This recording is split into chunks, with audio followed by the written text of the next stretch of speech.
सिया राम जय जय राम। ಜೈ ಶ್ರೀರಾಮ್.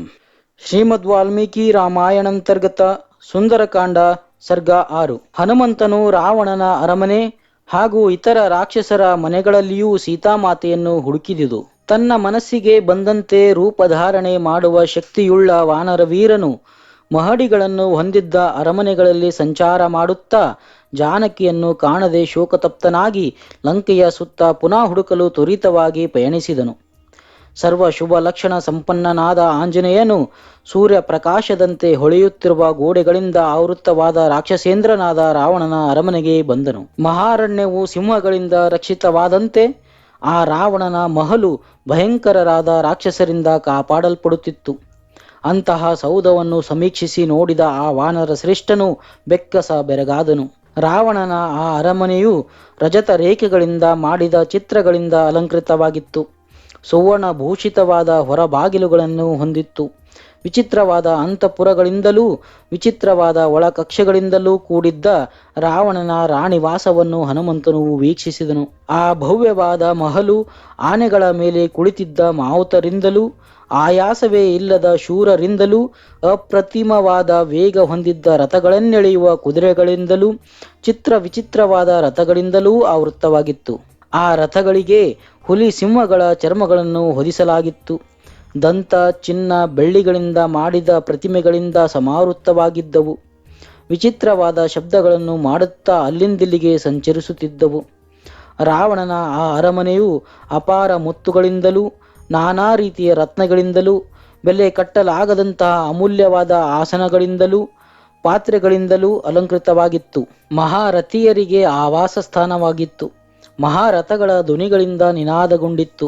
ಅರಮನೆಯ ಆವರಣವು ಮನೋಹರವಾದ ಅನೇಕ ದೃಶ್ಯಗಳಿಂದ ಕೂಡಿತ್ತು. ವಿವಿಧ ರೀತಿಯ ಮೃಗ ಪಕ್ಷಿಗಳು ಹಾಗೂ ಅನೇಕ ಸಾವಿರ ಮೃಗ ಪಕ್ಷಾದಿಗಳು ಅರಮನೆಯ ಸುತ್ತಲೂ ವಾಸ ಮಾಡುತ್ತಿದ್ದವು. ಆ ಅಂತಃಪುರವು ಉತ್ತಮ ಶಿಕ್ಷಣ ಹಾಗೂ ಸಂಸ್ಕಾರ ಪಡೆದ ಮತ್ತು ವಿನಮ್ರರಾದ ಕಾವಲುಗಾರರಿಂದಲೂ ರಾಕ್ಷಸರಿಂದಲೂ ಸುಭದ್ರವಾಗಿತ್ತು. ಪ್ರಮುಖರಾದ ಅಲ್ಲದೆ ಪ್ರಖ್ಯಾತರಾದ ಮಹಿಳಾಮಣಿಗಳಿಂದ ತುಂಬಿತ್ತು. ಆ ರಾಕ್ಷಸೇಂದ್ರನ ನಿವಾಸವು ಆನಂದಭರಿತರಾದ ಶ್ರೇಷ್ಠ ಸ್ತ್ರೀಯರಿಂದ ಸುಶೋಭಿತವಾಗಿತ್ತು.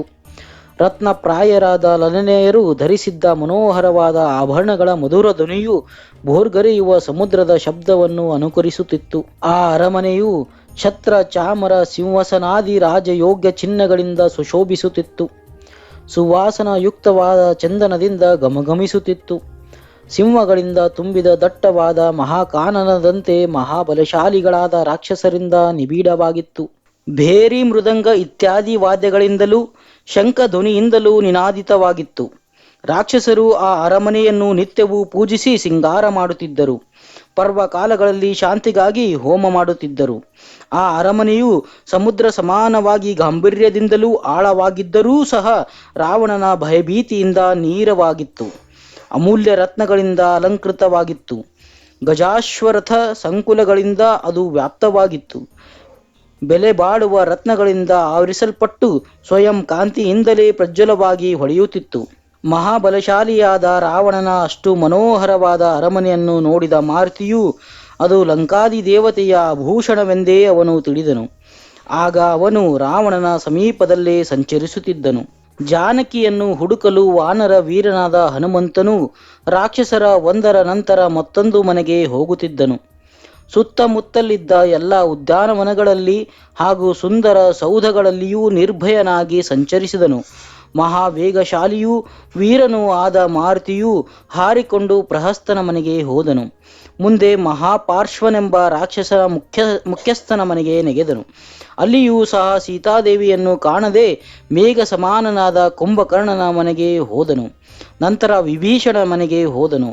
ಅಲ್ಲಿಯೂ ಜಾನಕಿಯನ್ನು ಕಾಣದಾದಾಗ ಮುಂದೆ ರಾಕ್ಷಸರ ಮುಖಂಡರಾದ ಮಹೋದರ, ವಿರೂಪಾಕ್ಷ, ವಿದುಜ್ಜಿಹ್ವ, ವಿದ್ಯುನ್ಮಾಲಿ ಮನೆಗಳಿಗೆ ಕ್ರಮವಾಗಿ ಹಾರಿಕೊಂಡೇ ಹೋದನು. ಅಲ್ಲೆಲ್ಲಿಯೂ ಸಹ ಸೀತಾಮಾತೆಯನ್ನು ಕಾಣದಿದ್ದಾಗ ಬೆಕ್ಕಿನಷ್ಟು ಗಾತ್ರದಲ್ಲಿದ್ದ ಕಪಿಶ್ರೇಷ್ಠನಾದ ಮಾರುತಿಯು ವಜ್ರದಷ್ಟನೆಂಬ ರಾಕ್ಷಸನ ಮನೆಗೂ ಧೀರನಾದ ಶುಕನ ಹಾಗೂ ಸಾರಣರ ಗ್ರಹಗಳಿಗೂ ಕುಪ್ಪಳಿಸಿದನು. ಅಲ್ಲಿಂದ ಮುಂದೆ ಇಂದ್ರಜಿತುವಿನ ಮನೆಗೂ ಜಂಬೂಮಾಲಿ ಮತ್ತು ಸುಮಾಲಿಗಳೆಂಬುವವರ ಮನೆಗಳಿಗೆಲ್ಲ ಹೋದನು. ಜನಕ ನಂದಿನಿಯನ್ನು ಹುಡುಕುತ್ತಾ ಮುಂದೆ ಆಂಜನೇಯನು ರಶ್ಮಿಕೇತು, ಸೂರ್ಯಶತ್ರು, ವಜ್ರಕಾಯ ಇವರುಗಳ ಮನೆಗಳಿಗೆಲ್ಲ ಹಾರುತ್ತಾ ಹೋದನು. ನಂತರ ಧೂಮ್ರಾಕ್ಷ, ಸಂಪಾತಿ, ವಿದ್ಯುದ್ರೂಪ, ಭೀಮ, ಘನ, ವಿಘನ ಮುಂತಾದವರ ಗ್ರಹಗಳಿಗೆ ನೆಗೆಯುತ್ತಾ ಹುಡುಕಿದನು. ಮುಂದೆ ಶುಕನಾಸ, ವಜ್ರ, ಶಠ, ವಿಕಟ, ರಸ್ವಕರ್ಣ, ದಂಷ್ಟ, ಲೋಮಶ ಮುಂತಾದವರ ರಾಕ್ಷಸ ಪ್ರಮುಖರ ಮನೆಗಳಿಗೆಲ್ಲ ಹೋಗಿ ಹುಡುಕಿದನು.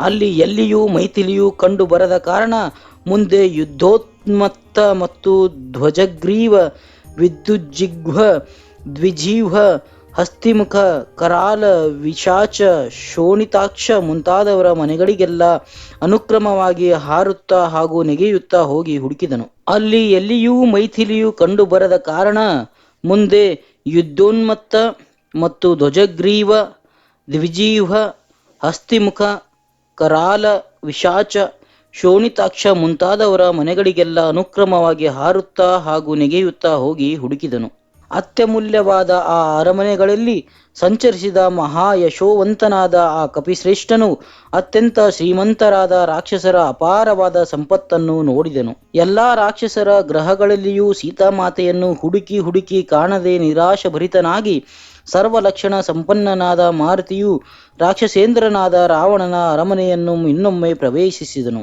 ರಾವಣನ ಅರಮನೆಯಲ್ಲಿ ಜಾನಕಿಯನ್ನು ಹುಡುಕುತ್ತಾ ಹೋಗುತ್ತಿರುವಾಗ ರಾಕ್ಷಸೇಂದ್ರನ ಮೃದುವಾದ ಹಾಸಿಗೆಯುಳ್ಳ ಪಲ್ಲಂಗವನ್ನು ರಕ್ಷಿಸುತ್ತಾ ಹತ್ತಿರದಲ್ಲಿ ಮಲಗಿದ್ದ ವಿಕೃತವಾದ ಕಣ್ಣುಗಳನ್ನುಳ್ಳ ರಾಕ್ಷಸಿಯರನ್ನು ಕಂಡನು. ಆ ರಾಕ್ಷಸ ಸ್ತ್ರೀಯರು ತಮ್ಮ ಹಸ್ತಗಳಲ್ಲಿ ಶೂಲ, ಮುದ್ಗರ, ಶಕ್ತಿ, ತೋಮರ ಇತ್ಯಾದಿ ಆಯುಧಗಳನ್ನು ಹಿಡಿದಿದ್ದರು.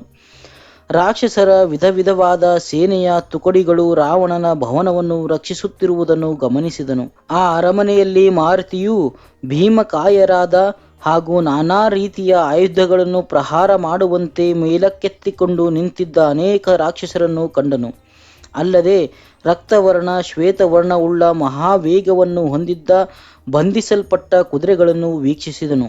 ಐರಾವತಕ್ಕೆ ಸದೃಶ್ಯವಾಗಿ ಯುದ್ಧ ಮಾಡಲು ಸಮರ್ಥವಾದ ವೈರಿ ಸೈನ್ಯವನ್ನು ಸಂಹಾರ ಮಾಡಲು ಶಕ್ತಿ ಸಾಮರ್ಥ್ಯಗಳನ್ನು ಹೊಂದಿದ್ದ ಆನೆಗಳನ್ನು ಕಂಡನು. ನಂತರ ಆಂಜನೇಯನು ರಾವಣನ ಮಹಲಿನಲ್ಲಿದ್ದ ವಿವಿಧಾಕಾರಗಳಲ್ಲಿದ್ದ ಶೃಂಗಾರಗೊಂಡ ಪಲ್ಲಕ್ಕಿಗಳನ್ನು, ಲತಾಗ್ರಹಗಳು, ಚಿತ್ರಗಳನ್ನುಳ್ಳ ಚಿತ್ರಶಾಲೆಗಳು, ಕ್ರೀಡಾಗೃಹಗಳನ್ನು, ಮರದಿಂದ ಮಾಡಿದ ಕೃತ್ರಿಮ ಕ್ರೀಡಾ ಪರ್ವತಗಳನ್ನು, ಬಹು ಮನೋಹರವಾದ ರತಿ ಮಂದಿರಗಳು ಹಾಗೂ ಹಗಲಿನ ರಮ್ಯವಾದ ವಿಹಾರ ಗೃಹಗಳನ್ನು ವೀಕ್ಷಿಸಿದನು. ಆ ಅರಮನೆಯು ಮಂದರ ಪರ್ವತದಂತೆ ಹೇಮಮಯವಾಗಿತ್ತು ಹಾಗೂ ಮಯೂರಗಳ ಕ್ರೀಡಾಗೃಹಗಳಿಂದ ಆವೃತವಾಗಿತ್ತು.